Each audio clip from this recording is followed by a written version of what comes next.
नमस्कार मित्रांनो, जय भीम. मी गौतम वावळ. माझ्या यूट्यूब चॅनलवर आपणा सर्वांचं अगदी मनापासून हार्दिक स्वागत करतो. मित्रांनो, आजचं आपलं कॅप्शन आहे, खरंच मी हरलोय की जिंकलोय? क्वेश्चन मार्क आहे. आता तुमच्या मनामध्ये नेमका प्रश्न निर्माण झालाच असेल की मी असं का म्हणतोय, आणि खरंच मी हरलोय की जिंकलोय असं कोण म्हणतंय, का म्हणतंय, आणि त्याला संदर्भ काय? मित्रांनो, तर या प्रश्नाचे उत्तर आपल्याला व्हिडिओमध्ये पाहिजे. मागचे व्हिडिओ जे झाले त्या व्हिडिओना तुम्ही अतिशय मार्मिकपणे काही लोकांनी उत्तरं लिहिली आहेत. काही लोकांचं असंही म्हणणं आलं की काही लोक जे बोलतायत त्यांच्याकडे आपण लक्ष देऊ नये. परंतु मित्रांनो, जर अशी लोक जर बोलत असतील आणि आपण जर गप्प बसत असू तर मग अशा लोकांना चान्स मिळतो, अशी विचारधारा फोपावत जाते. त्यामुळं त्यांना आपण वेळीच उत्तर देणं गरजेचं आहे. आणि बाळासाहेब आंबेडकरांच्या विरोधी जर विचार कोणी मांडत असेल त्यांनी मांडावेत, पण ते योग्य असले पाहिजेत.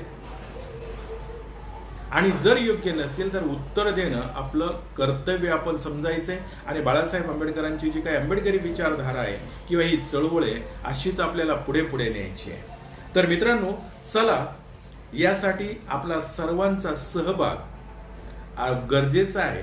आणि तो सहभाग मिळेल जसं तुम्ही माझे व्हिडिओ पाहताय, त्याच्यावर कॉमेंट्स करताय, तसंच हा व्हिडिओ त्या लोकांपर्यंत पोहोचला पाहिजे. किंवा जास्तीत जास्त लोकांपर्यंत पोहोचला तर बाळासाहेबांचे जे काही विचार आहेत, विचारधारा आहे, ती थोपवण्यासाठी तर खूप मोठं षडयंत्र या महाराष्ट्रामध्ये, देशामध्ये चालते.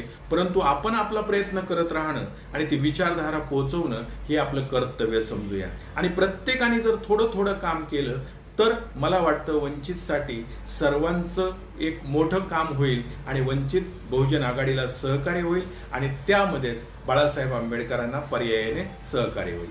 तर मित्रांनो, चला आजचा व्हिडिओ बघूयात की पहिल्या प्रश्नाचं उत्तर असं कोण म्हणतंय की खरंच मी हरलोय.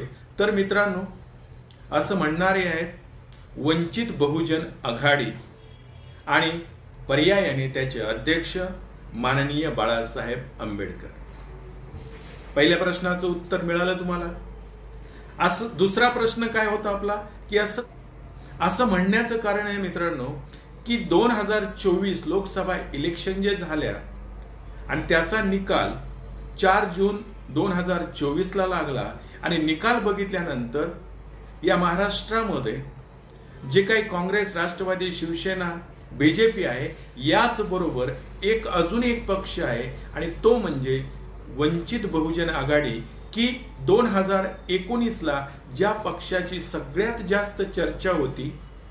कारण त्या पक्षाने 2019 ला 42 लाख मतदान आणि मताचा टक्का जर बघितला तर 7.67% एवढा त्याचा टक्का होता. आणि ते जर आत्ताच्या इलेक्शनमध्ये बघितलं 2024 ला तर त्यांना जवळजवळ 16 लाख मतदान मिळाले आणि मताची टक्केवारी जर बघितली तर 3.67 आहे.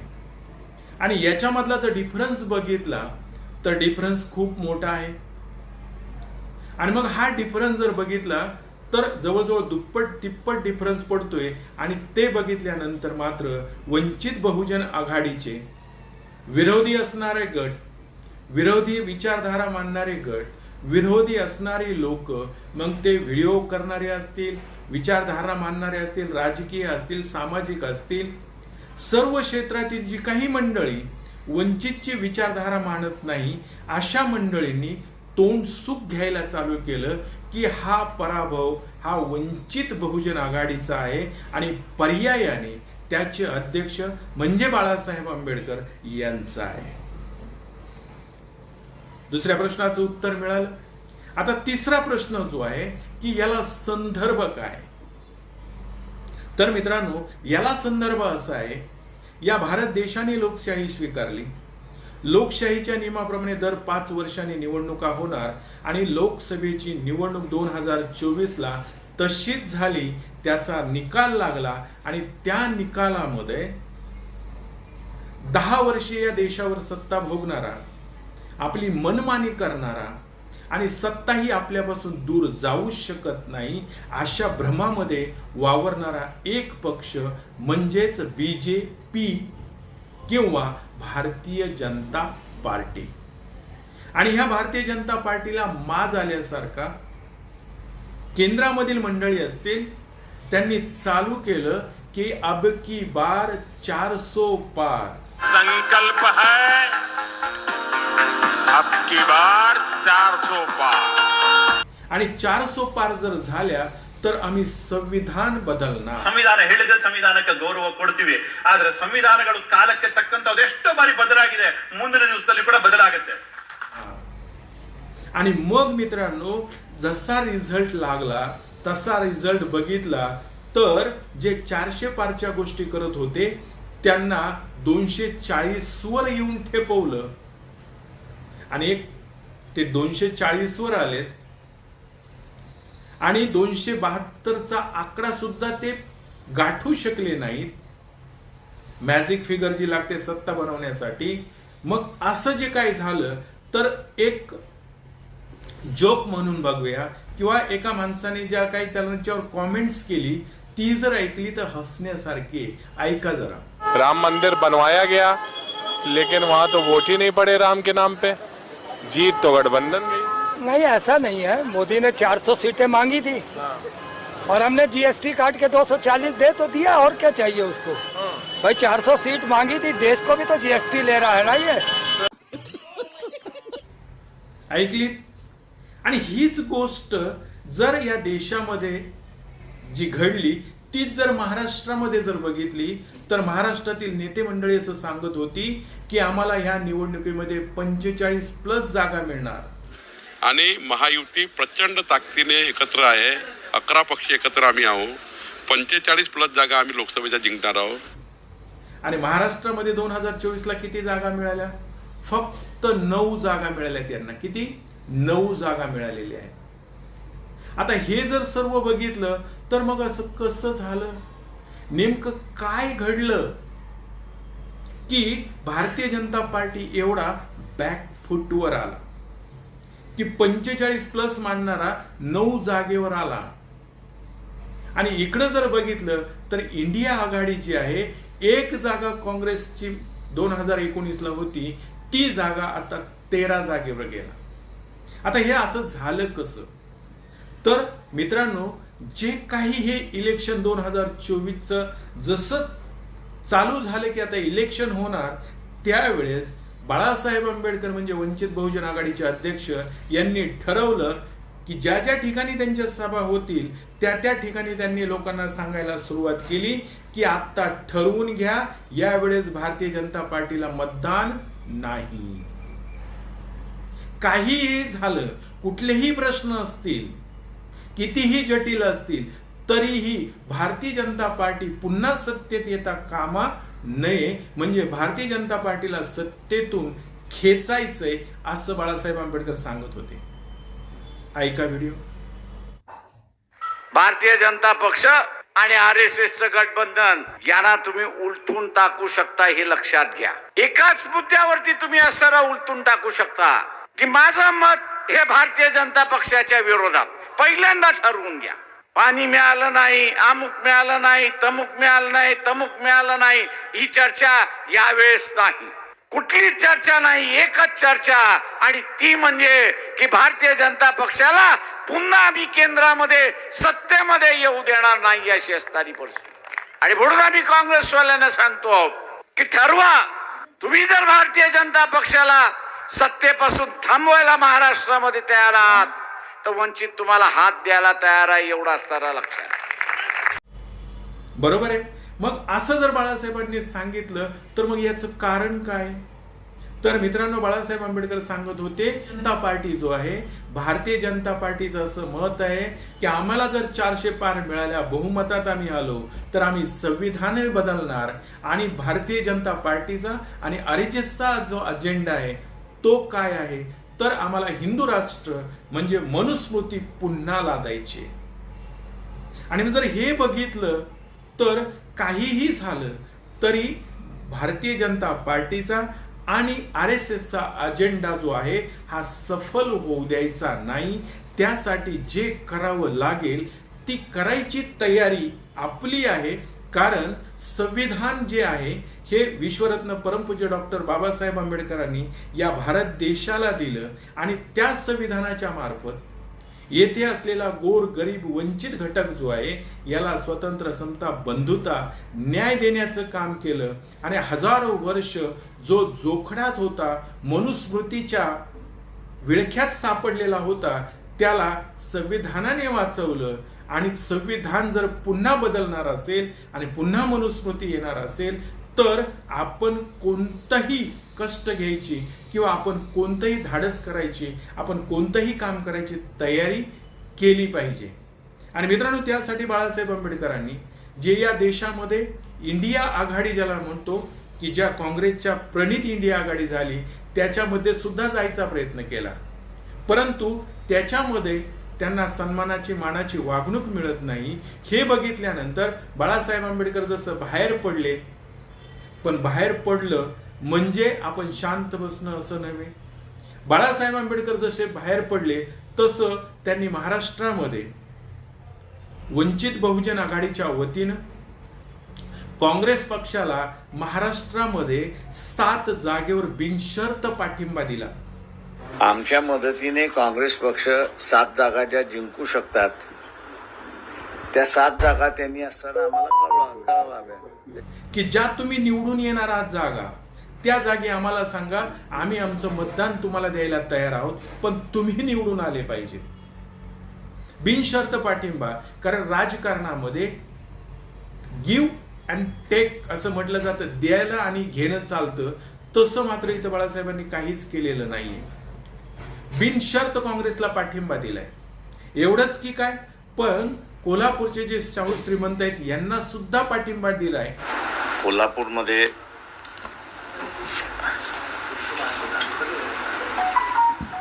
शाहू शहाजी छत्रपती यांचं नाव घोषित काँग्रेस मार्फत करण्यात आलेलं आहे. त्यांना वंचित बहुजन आघाडीचा पूर्ण पाठिंबा आहे. सुप्रिया सुळे ज्या बारामतीच्या आहेत यांना सुद्धा पाठिंबा दिलाय. तिथं आपला उमेदवार उभा केला नाही. एवढंच काय, पण सांगलीचे जे विशाल पाटील जे अपक्ष उमेदवार आहेत यांना सुद्धा बाळासाहेबांनी पाठिंबा दिलाय. आणि विशाल पाटील काय म्हणतायत ऐका तुम्ही. त्यांनी पाठिंबा दिलेला एक उमेदवार म्हणून मी विजयी झालेलो आहे आणि त्यांचे मी आभार प्रत्येक ठिकाणी मानतो. मतदान परवा दिवशी आहे, निकाल 4 जूनला आहे. पण सांगलीतल्या आणि महाराष्ट्रातल्या सर्व जनतेला सांगायचं आहे की त्याच दिवशी या मतदारसंघाचा निकाल लागला ज्या दिवशी बाळासाहेबांनी विशालदादा पाटील यांना पाठिंबा दिला. ऐकलं? विशाल पाटील असं सांगतायत किंवा त्यांची जी काही सभा होती त्या ठिकाणी त्यांनी सांगितलं 2019ला मी सुद्धा निवडून आलो असतो, पण बाळासाहेबांकडे आलो नाही म्हणून हारलो. तुमच्या शक्तीची, ह्या वंचित आघाडीच्या ताकदीची मला कल्पना नव्हती. प्रांजळपणे स्वीकारलं पाहिजे की 2019चा माझा पराभव हा मी तुमच्याकडे आलो नाही म्हणून झाला. आणि आज वसंतदादा पाटलाच्या नातवासाठी बाबासाहेब आंबेडकरांचे नातू ह्या सांगलीत आलेले आहेत. हे जर सर्व बघितलं तर मग असं काय झालं असेल की बाळासाहेब आंबेडकरांनी बिनशर्त पाठिंबा देत आहेत, ज्या ज्या सीट आहेत त्यांना सुद्धा पाठिंबा देत आहेत आणि ते निवडून आल्या पाहिजेत असं ठरवतायत. आणि एवढंच काय, परंतु जो विशाल पाटील उमेदवार आहे तो विशाल पाटील उमेदवारच काय म्हणतोय की बाळासाहेब असं का करत असतील किंवा बाळासाहेबांना नेमकं काय इच्छा होती की काहीही झालं तरी भारतीय जनता पार्टीला हरवायचंय हे त्यांचं ध्येय होतं. विशाल पाटील काय म्हणतायत ऐका. वाटतं की त्यांच्यावर कदाचित काही दबाव असू शकले असते की विशालला पाठिंबा देऊ नका, तुम्ही स्वतंत्र उमेदवार उभा करा, ती मतं तुम्ही खाल्ली पाहिजेत. हा त्यांच्याकडे थोडा दबाव आला असला असेल तो त्यांनी जुगारला आणि त्यांनी तो झटकून मला पाठिंबा दिला. ह्यातनं असं दिसून आलं की भाजपचा पराभव करणं ही त्यांची सुद्धा प्राथमिकता आहे. आम्ही कधी कधी पक्ष बोलतो की नाही त्यांना पाडायचंच आहे, त्यांनी काहीतरी मॅनेज आहेत किंवा त्यांना भाजपला मदत करायची आहे असतं तर मग त्यांनी मला पाठिंबा दिला नसता माझाही. ऐकलं? मग हे सर्व जर ध्येय असेल आणि प्रत्यक्षदर्शी जर बघितलं तर निवडणुकामध्ये वंचितच्या जवळजवळ 38 जे उमेदवार उभे केले होते याच्यापैकी 36 उमेदवाराचं डिपॉझिट जप्त झालंय. त्यामुळे ही जी काही बाहेर टेवटेव करणारी किंवा वळवळ करणारी जी लोक आहेत ही वळवळ करायला चालू केली आणि वंचितला डॉमिनंट करायचा, कमी लेखायचा, पर्यायाने बाळासाहेबांकडे बोट करण्याचा जो काही त्यांना चान्स मिळाला किंवा संधी मिळाली ते त्याचा दुरुपयोग करत होते. आणि मग बाळासाहेब आंबेडकरांना जर प्रत्यक्षदर्शी बघितलं तर खरं आहे ना की बाळासाहेब आंबेडकरांना जे मतदान मिळाले ते मतदान खूपच कमी आहे.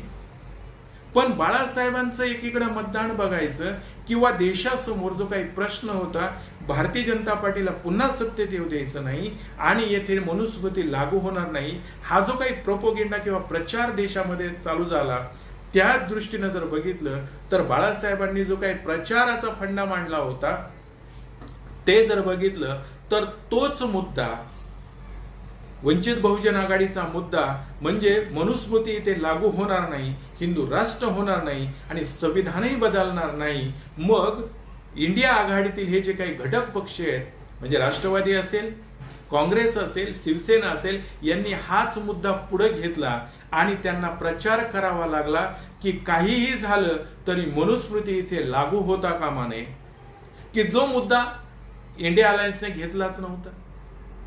दुसरा मुद्दा जो आहे संविधान बदलाचा तो मुद्दा सुद्धा आपल्या अजेंड्यावर इंडिया अलायन्सने घेतला आणि त्याच्या प्रत्येक सभेमध्ये असं सांगितलं काहीही झालं तरी भारत देशाचं संविधान बदललं नाही गेलं पाहिजे आणि या देशामध्ये हिंदू राष्ट्र किंवा मनुस्मृती पुन्हा लागू नाही झाली पाहिजे. त्यासाठी भारतीय जनता पार्टीचा आणि RSSचा अजेंडा आपल्याला उधळून लावायचा आहे आणि म्हणून तुम्ही काहीही झालं तरी इंडिया आघाडीला मतदान करा आणि जर समजा तुम्ही वंचित बहुजन आघाडीला 2019 प्रमाणे जर मतदान केलं तरी जो मतदार काँग्रेसचा आहे तोच वंचित बहुजन आघाडीचा आहे आणि त्याचा फायदा BJPला होईल आणि 2019चा अनुभव होताच. त्यामुळं सर्व मंडळींनी वंचित बहुजन आघाडीऐवजी इंडिया अलायन्सच्या उमेदवारांना मतदान केलं आणि मित्रांनो त्यामुळं 2019ला काँग्रेसचं 1 सीट होतं ते सीट आता 13 झाले आणि अजूनही बाळासाहेब आंबेडकर जर त्यांच्या बरोबर असते तर अजून 5 ते 6 सीटा वाढल्याच असत्या तर कमी नसत्या झाल्या असं स्वतः संजय राऊत सांगतायत. वंचितमुळे आमच्या महाविकास आघाडीच्या 5 किंवा 6 जागांना नक्कीच फटका बसलाय, हे सत्य आहे. हातकणंगलेत परंतु यांनी इंडिया आघाडीमध्ये बाळासाहेबांना जरी घेतलं नसेल परंतु बाळासाहेबांचं जे काही ध्येय होतं की कोणत्याही परिस्थितीमध्ये भारतीय जनता पार्टी हा बहुमतात नाही आला पाहिजे ते बाळासाहेबांचं ध्येय साध्य झालं. कसं तर भारतीय जनता पार्टीला देश पातळीवर 240 सीटा मिळाल्या आणि त्यामुळं मॅजिक फिगर ज्याला म्हणतो तो आकडा ते गाठू शकले नाहीत. म्हणजे देश पातळीवर जसा 10 वर्षात मनमानी कारभार केला तसं आता ते मनमानी कारभार करू शकत नाहीत कारण टेकूचं सरकार आहे. त्यांना 2 दुसऱ्या पक्षांचा सपोर्ट घेऊन त्यांना सरकार चालवायचे म्हणजे चौखुर उधळणारा भारतीय जनता पार्टी बाळासाहेबांचा जो काही प्रोपोगेंडा किंवा अजेंडा होता याने त्याच्या चौखुर उधळण्याला पायबंद घातला आणि लोखंडी साखळ्यांनी जसं जखडावं तसं जखडला गेला. बाळासाहेबांचा हाही मुद्दा सक्सेस झाला.